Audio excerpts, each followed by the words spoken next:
20 saat 30 minut efirde Totarastan haberleri programmasının tüp çıkarılışı stüdyoda Feniz Kamal Hayırlıki işe hazır bulacak temalar turunda. Korun ciysalar da buzu kola. Kışka yerebiz vapşı. Шығарға korkmuş. Şehir uramların kordan tiyişince şiz tartmaudan zarlanışlarga cevaplı uyuşmalar nerse deyip cevap berem. Gülnaz Sayfetdinova.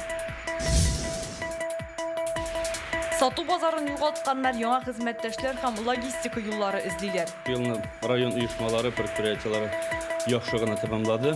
Яңа икътисади шартларга зәй ничек яраклаша? 2022 елга нәтиҗәләр турында Гөлнара Миңнеханова. Бүгін Qozonda танылған телевидение режиссері Рифат Юсуповны соңғы юлға озаттылар. Татар телевидениесінің ақсақалы деп отырға булайды һәм шулай атыйбыз да. Аның турында истәлекләр Фәйрүзә Мәҗитова репортажында. Türkiye hem Suriye'de bugün kışta jir titreu buldu. Türkiye'nin 10 provinsiyasında binalar hem turak yurtlar jimirilgen anda eli de harabelerine oralıylar. Soңғы мәгълүматлар boyunca Türkiye'de 1000 yarımdan artık kişi halak bulgan dip sanalı. Suriye'de de sonlar ortып tura, ziyan көрүшүлөр 10 миңнен күбрәк. Әлеге жир титреуін bu төбәкләрдә иң көчлесе дип атыйлар. Татарстан Республикасы рәисе, Россия Ислам дөньясы стратегик күзаллау төркеме рәисе Рөстәм Миңнеханов, Türkiye президенты Рәҗәп Эрдоган белән Сирия президенты Башар Асадка телеграмма юллады. Жир титреу нәтиҗәсендә кешеләр үлеме һәм зур җимерүләр сәбәпле кайгыгызны уртаклашам. Бәлә казада халык булганнарның туганнарына теләктәшлек сүзләрен җиткерүегезне сорыйм. Зыян күргәннәрнең тизрәк сауыгуын телим диелә телеграммаларда. Татарстанның сәламәтлек саклау министры вазифаларын башкаручы итеп бүген 20 еллык эш тәҗрибәсе булган табиб-хирург Марсель Миннуллин билгеләнде. Бүген аны коллективка премьер-министр Алексей Песошин тәкъдим итте. Марсель Миннуллинга 48 яшь, ул Татарстанның атказанган табибы, медицина фәннәре кандидаты, 25 ел элек Казан дәүләт медицина институтының дәвалау факультетын тәмамлаган. Бөтен хезмәт юлы хирургия белән бәйле. Башта башкаланың 5-нче хастаханәсендә 2000 елдан РКБда хезмәт куя. Соңгы 13 елда монда баш табибның беренче урынбасары булып эшли.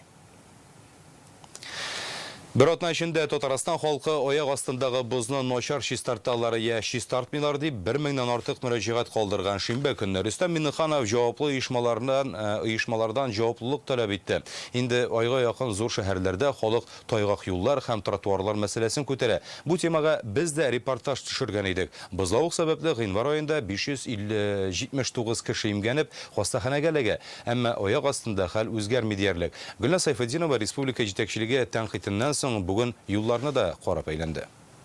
Aslında ezginin qarıyı aslında buzlauq indi 2 ay jığılıp ne staционарға jireyim. Ilmira Şərəfiyeva toyib yığılıb яңа yıldan birile tirnəkləni uza. İşində qul күші керек, sol qulunu yaxşılab көтәрә алмай. Urnu biləm tartılgan, urnu biləm yox indi менә шулай. Рәхәтләнеп бара торган түгел. Менә Киров районының Батыршин урамы қар бутқасы астында боз. Кешеләр авыррак. 2 метр не могут вот это кафе прочистить. 2 метрны да чистарта алмыйлар. Bir көнне bir яшь егет ягылганнан соң көч хәл белән аягына басып китте. Ногу согнул. Это 2 метра очистить, наверное, можно было бы. Мәскәү районында да зарланалар. Кылтыр менә теге кәстәнкә шикелле инде менә шулай итеп көчкә йөрибез вообще. Шығарға куркыныч. Яңа Савин районында Октябрь урамында да юллар начар, әле монда тротуар да юк. Бузлы юлдан кеше дә, машина да йөри. Балансирую, чтобы не падать. Падал один раз, больше не хочу. Вон мусор еще не понес. Бүген чүп ташларга барган җирдән егылып кайттым. Яшь егет үтеп бара иде, ул булышты. Узган атнадагы халык контролена юллар торышына кагылышлы 1000нән артык мөрәҗәгать кабул итәләр. Иң күп зарланучылар Казаннан, йорт ишек алларында гына түгел, хәтта үзәк урамнарда да җәяүлеләр юлын буздан чистартып бетерә алмыйлар. Менә Пушкин урамы, тротуарны бер ягын чистарта башлаганнар калган өлешенә кул тимәгән. Бик начар җыштыралар. Бу кыш içinde мин 4-5 тапкыр җыгылганым бар. Кешкә барып җиттем тегендә. Прям аяклар авырта даже. Узган шимбәдә бу мәсьәләгә республика рәисе дә игътибарны юнәлтте. Ел башыннан бузлавыкта егылып 600-гә якын кеше хастаханәләргә бара. Һәр икенчесенең кулы я аягы сынган. Башкаладан кала Ярчаллы, Әлмәт, Лаиш, Спас районнарында зарланучылар күп. Главам городов и районов, предприятиям ЖКХ, управляющим организациям следует усилить работу по зимнему содержанию территории, в том числе пешеходных зон. обеспечить оперативное реагирование на обращение граждан. Бұл жеріне біз тартмайбыз. Бұл внутриквартальный проезд. Біздің придомовой территория. Мында жауаплылық идарәші компаниялар район хакимиятләре милек хуҗаларында кемгә кайсы территория кары инде. Нормативлар да бар, әмма алар бүген тиешенчә үтәлми. Нанимать так дополнительная техника. Біздің МТЗ ала алмай уже Куркельданы. Пришлось гидромик деген трактор. Артында ковш белән бараз кисерек, кистік. Ну, бары алып бетерә алмады. Алып бетерә алмай. Так ябышкан уже. Қарлар жауып, бізға айланды да, анар қатырып жіберді. Аны уже қырдырып алып білгілмедік біз. Салқын айтты бет, 30-40 градустарға салқын болды. Ол қырықта, ол бетон кібік уже бізді қырып, бірненде техника білен алып та болмай.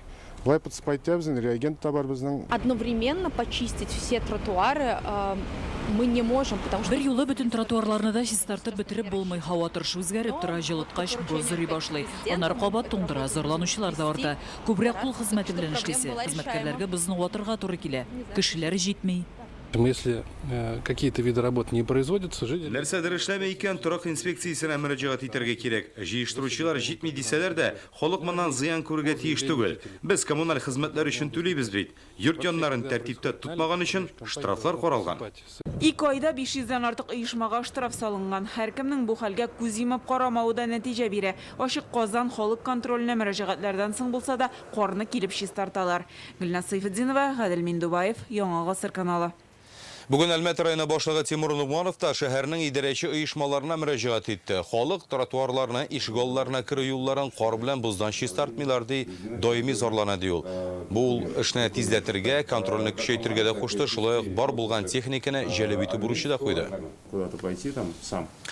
Татарстанда кабат суыта, бүген төнлә республиканың кайбер районнарында температура минус 22 градуска кадәр төшәргә мөмкин. Бу хакта синоптиклар кисәтә, юлларда бозлавык саклана. Иртәгә урыны белән генә кар явачак, кайбер районнарда туман төшү ихтимал.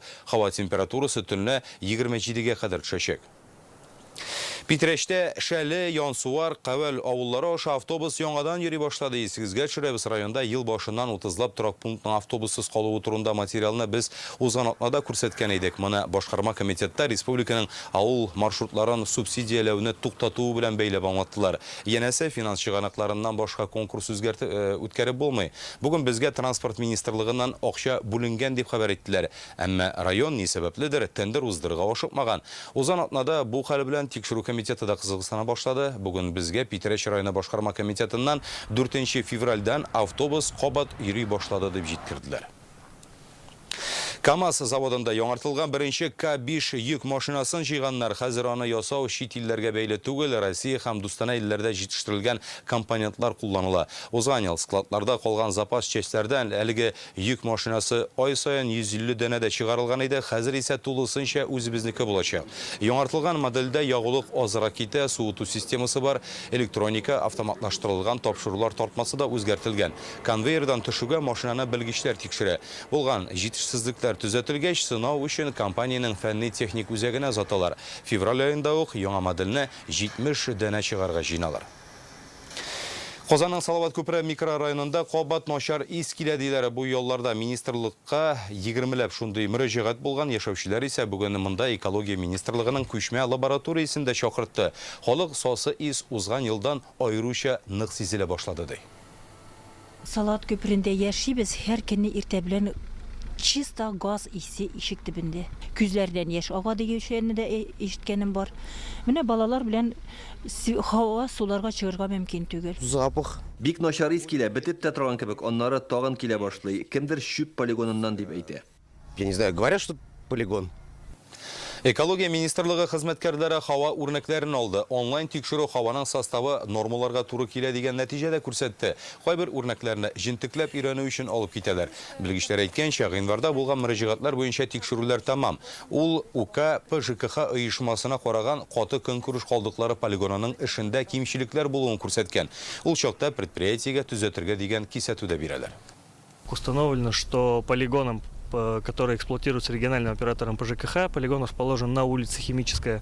Полигонда эш таләпләре үтәлмәү ачыкланды. Дәүләт экология экспертизасын үткән документлардан тайпылыш бар. Росприроднадзор бу кимчелекләр буенча күрсәтмә бирде.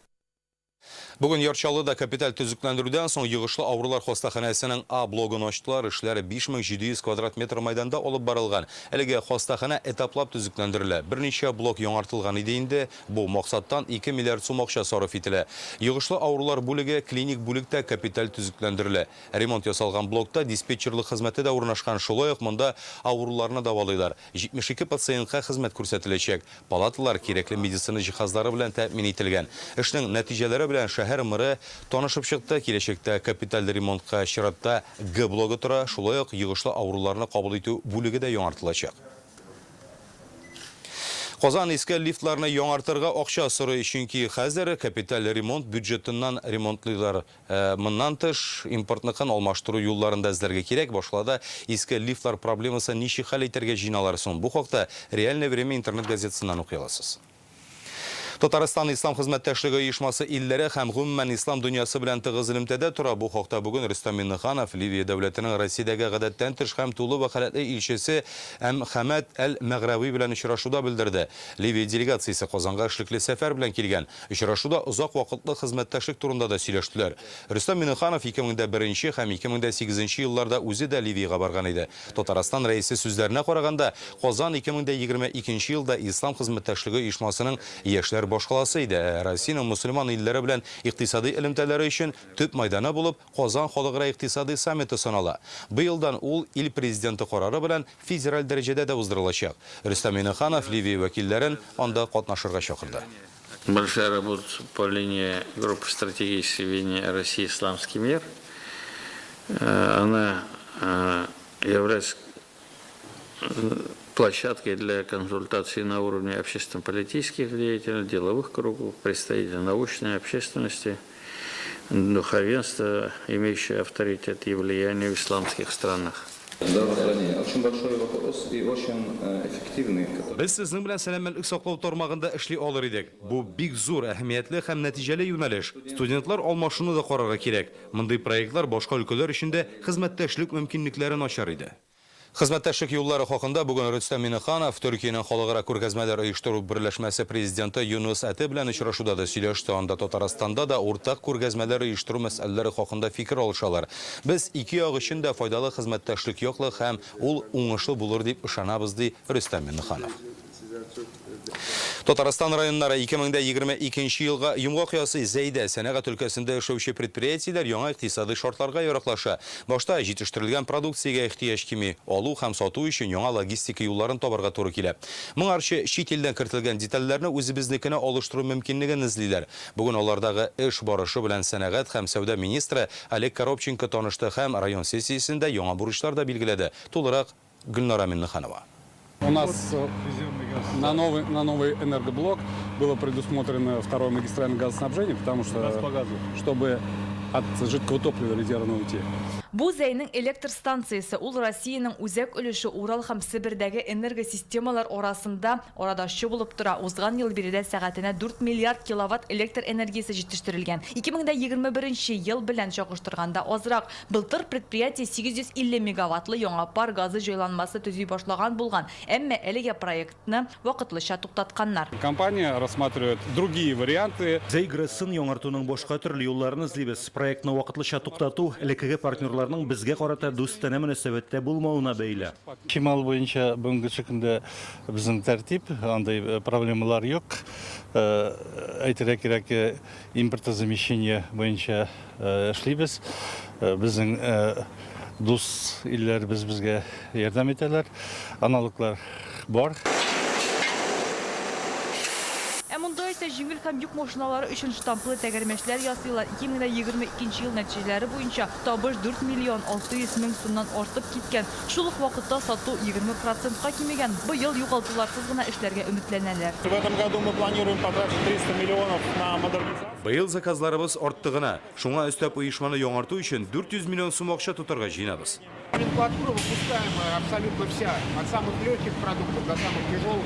Олег Коробченкоға жыллык саклау материаллары жетиштире турган заводны да күрсәтәләр. Былтыр монда 2 миллион куб продукция салган, тик аңа ихтыяж 15%-ка кимегән. Пришлось вплотную заниматься импортозамещением. Шит ил запасчасларын үзебезнекенә алыштыру тармагында шактый күп эшләргә туры килде.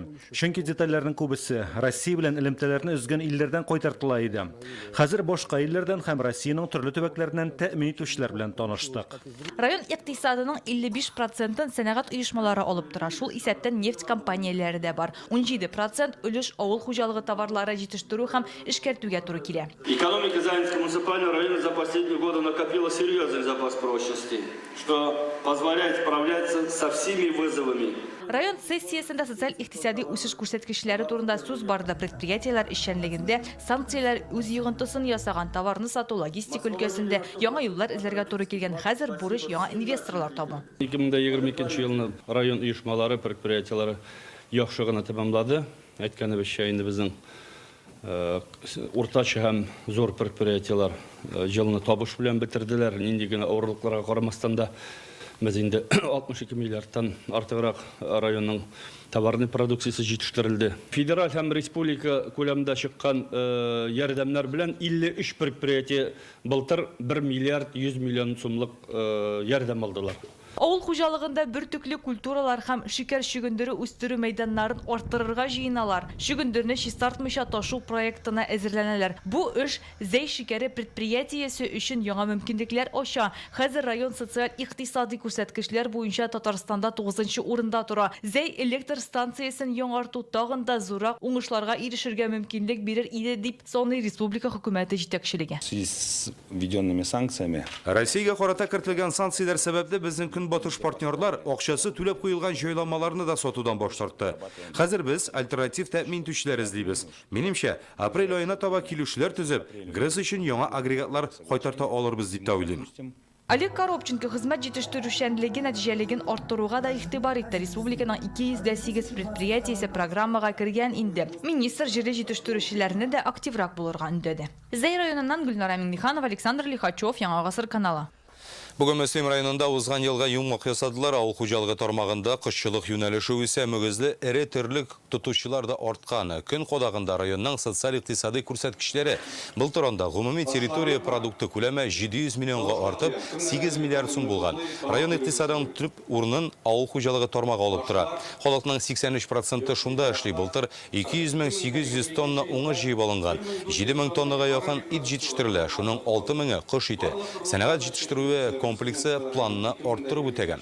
Агромастер компаниясе 250дән артык авыл хуҗалыгы техникасы ясаган. Россиягә карата кертелгән санкцияләр шартларында импорт запас частьләрен үзебезнекенә алыштыру эше дә җайга салынган. 16 республика программасында актив катнашып, районда 660 миллион сумлык эш башкарылган. Ишек аллары яңартыла, чиста су белән тәэмин итәләр, яктырткычлар урнаштырыла. Бүгенге көндә җирлекнең киләчәге икътисадның торышының турыдан-туры бәйләнештә. Тормыш итү һәм бизнес белән шөгыльләнү өчен районыбызда уңай шартлар тәэмин итү безнең төп бурыч. Уртага салып сөйләшү, депутатлар булу, исполком булу, эшмәкәрләр булу, актив булу, районны берләштереп, кайда без горурлана алабыз, кайбер җирдә игътибар итәргә, чөнки 23нчы ел үтеп китәр. 24нче сессиясына килебез. Менә бездә нинди динамика бар. Шулай утырып сөйләшү миңа бик ошады. Кунаклар район мәдәният йорты фойесында оештырылган махсус күргәзмәне карады. Анда авыл хуҗалыгында эшләүчеләр үз товарларын районның мәгариф, мәдәният һәм спорт идарәләре үз уңышларын да тәкъдим итте. Шулай ук Аргамак ат спорты мәктәбе эшчәнлеге белән дә таныштылар. Монда төрле тукымдагы 18 ат тәрбияләнә. Алар арасында Сабантуйда гына түгел, Россия күләм ярышларда җиңгән юртаклар һәм чабышкылар да бар. Казанда балалар бакчаларын капиталь ремонтлау мәсьәләсе кискен тора. Бу хакта бүген эшлекле дүшәмбе утырышында сөйләштеләр. Башкалада хәзер 396 бакча исәпләнә. Соңгы 5 елда республика программасы буенча аларның 49-ы яңартыла.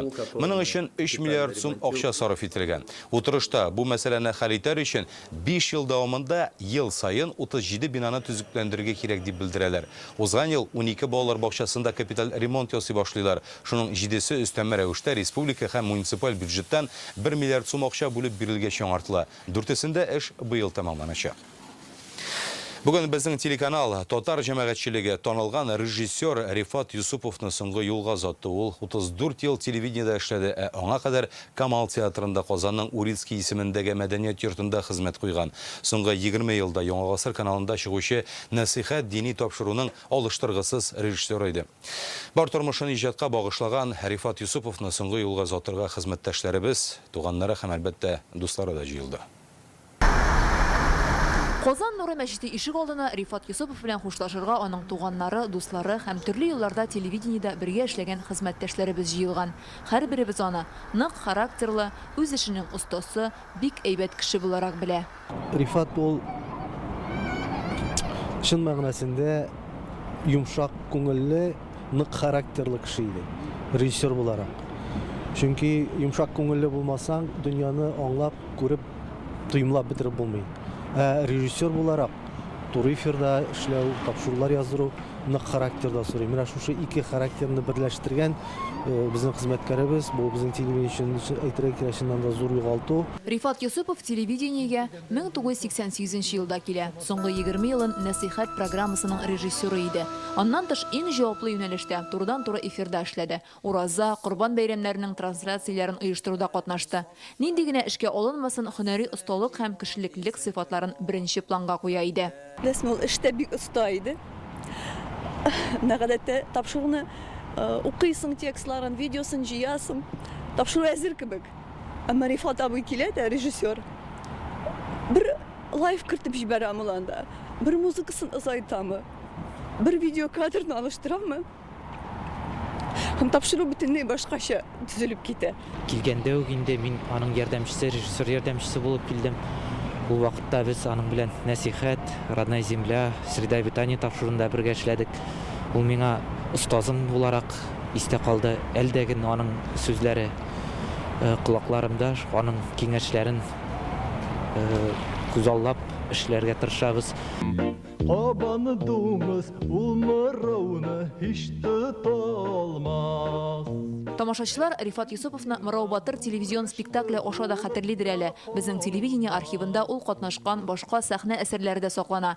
Менә театр училищесын тәмамлаганда курсташлары белән куйган Яшьлегем, юләрлегем спектакле. Рифат Юсупов танылган режиссер Марсель Сәлимҗановның шәкерте була.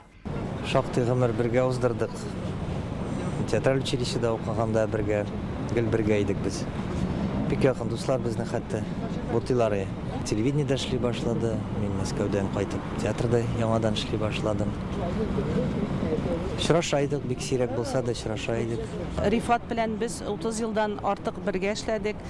Балалар тапшыруларын эшли башладык иде. Менә мин эшли башлаганда аның белән шундый кызыклы безнең балалар тапшырулары бар иде. Һәм шушы балалар тапшыруларында ул бөтен җанын, күңелен биреп эшли торган иде. Нечкә күңелле, ягымлы, кешелекле. Рифат Юсупов безнең күңелләрдә иң беренче чиратта шундый сыйфатлары белән истә калыр. Аның улы, хатыны, әнисенең улы кайгысын уртаклашабыз. Хезмәттәшебезне Әтнә районы Яңа Җилби авылында җирләделәр. Фәрүзә Мәҗитова, Ләйсән Сәитова, Яңа гасыр каналы.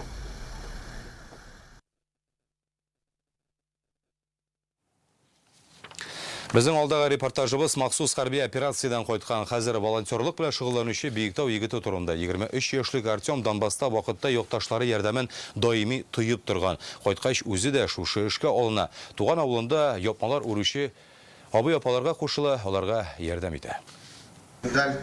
Суворов медале хезмәттә күрсәткән батырлыгы өчен, хәрби казанышлары өчен медале өч хәрби иптәшен коткарганга бирелгән. Тормышында булган вакыйгалар турында 33 яшьлек Артем Биектау укучыларына сөйләде. Махсус операциядә 2022 елның февраленнән катнашкан.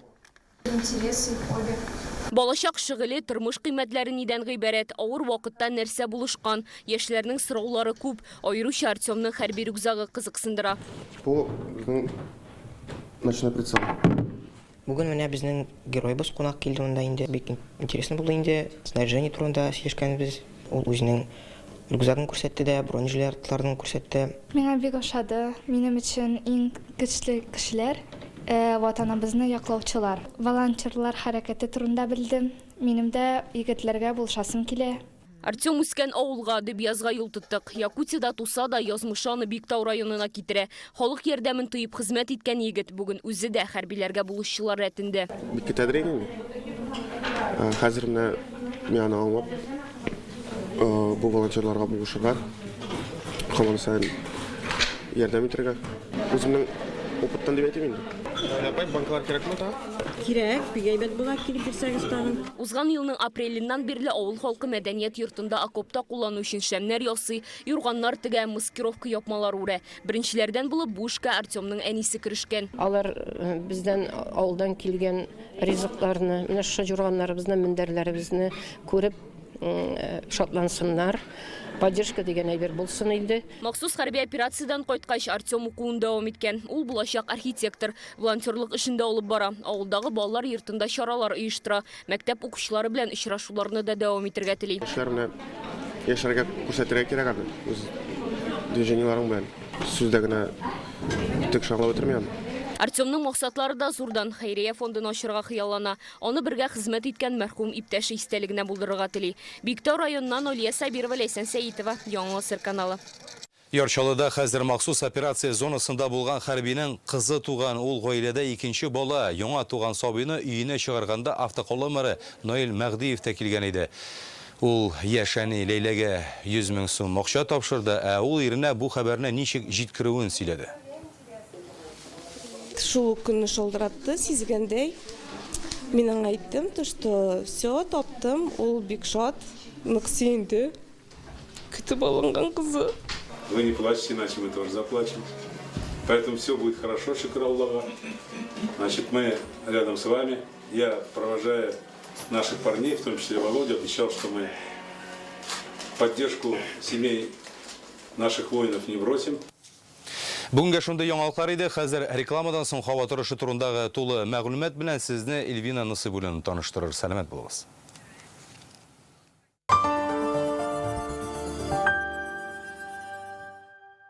Не упустите возможность воспользоваться новыми условиями госпрограммы. Купите новую «Лада» с рекордной выгодой 20%. Если «Лада», то в «Канавто».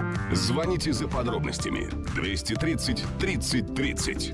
2023 елның 12 февраліннан 16-сына қадар Ярчалы шәһәрендә Камал театрының гастрольләр уза. Энергетик мәдәният сарайында һәм Аяз Гыляҗев исемендәге Татар драма театрында 9 спектакль уйналачак. Билетлар сатуда 12 яшьтән өлкәннәр өчен. Народ, я, тут типа в 93-м. Не терпю здесь делать, С Рождеством. Сколько я вам должен за проезд? В бухгалтерии посчитаю. Фильм «Быть» во всех кинотеатрах с 9 февраля.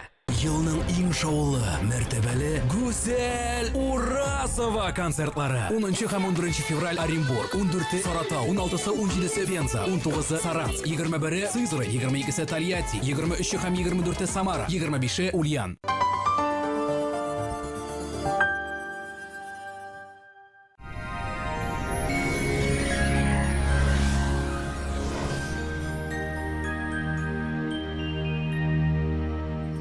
Исәнмесез, эфирда һава торышы чыгарылышы. Һава торышында үзгәрешләр күзәтелә. Киләсе минутларда тулырак танышырбыз. Сезнең игътибарыгызга файдалы мәгълүмат. Бары тик февраль озагына кадәр Данил Мастердан үзегез теләгән корпус җиһазына 10% ташлама белән заказ бирегез. Яңа сезнең размерлар белән эшләнгән кухня яки шкаф купе турында хыяллансагыз икән, иртәгәгә калдырмагыз. Бүген үк шалтыратыгыз. Казандагы телефон 267 166. Яндекс погода мәгълүматы буенча көньяк-көнчыгыш Бөгелмә баулы Ознакайда болытлы һава урыны белән кар явачак, температура 11 градус тирәсе булачак. Төньяк-көнчыгыш районнарда Түбән Кама, Ярчалы, Алабугада кар явачак дип фаразлана, уртача 10 градус салкын. Республиканың төньяк өлешендә Актаныш, Әгәрҗе, Менделеевскида болытлы һава, шулай ук явым-төшем ихтималы зур, температура 10 градус тирәсе булачак. Төньяк-көнбатыш Арча, Кукмара, Балтачта урыны белән явым-төшем көтелә, уртача 11 градус салкын. Көньяк-көнбатыш Болгар, Буа, Чүпрәледә алмашынучан болытлы һава, урыны белән кар 10 градус салкын. Чистай, Нурлат, Мамадышта болытлы һава, шулай ук кар көтелә, 10 градуска кадәр салкын. Шәршәмбе салкын төн көтелә, ә көндез температура тагын күтәрелә башлый. Шулай ук юлларда бозлавык, бик игътибарлы һәм сак булыгыз. Башкалабыз Казанда алмашынучан болытлы һава урыны белән явым-төшем көтелә. 10 градуска кадәр салкын.